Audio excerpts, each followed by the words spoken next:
you very much. Before I answer the question, I want to tell the audience I'm from Somaliland, one of the governments in the future.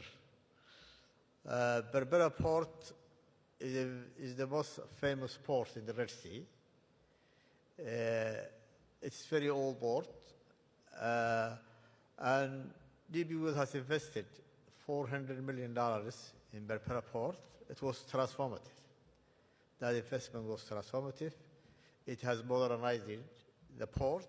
It has increased the capacity of the port, and now it became a very important port that can give service to the to most of the African countries that have no port.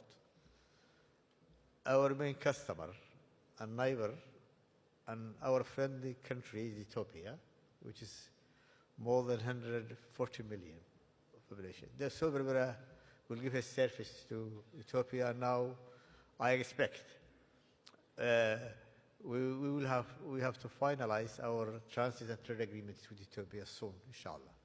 Good. Is that something you think you can get done within your first year in office, which would conclude in December 2025? Because everybody's been looking to see if we can get that agreement unlocked and what it would do for development and trade for Ethiopia as well. My plan is to finalize before the end of the year. That's quite significant. Yeah. Mr. Chairman, I remember discussing this port with you going back 10 years ago and planting a flag, if you will, in Eastern Africa. It's not your first foray there. How does Berbera rate in all the operations you have in nearly 80 countries around the world in terms of modernization, the intelligent infrastructure, the strategic nature of how it can serve as a crossroads?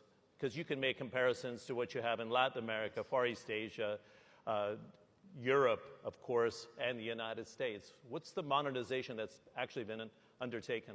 Thank you. First of all, I am happy to attend the Government Summit, and I'm honored with the President, whom in short notice came, and he told me I'd been only a few days in the office, and we told him, well, I think it's a good audience, they need to listen to you as a new President. We did a study on Ethiopia. Ethiopia has a double-digit growth in their economy. It's a country of over 100 million people. And the study shows that Ethiopia needs at least 5 ports to cope with the growth that they're going to see in their country. And we selected Berbera for many reasons. First of all, it's an old port. It has been in existence before any ports, in fact, the Red Sea.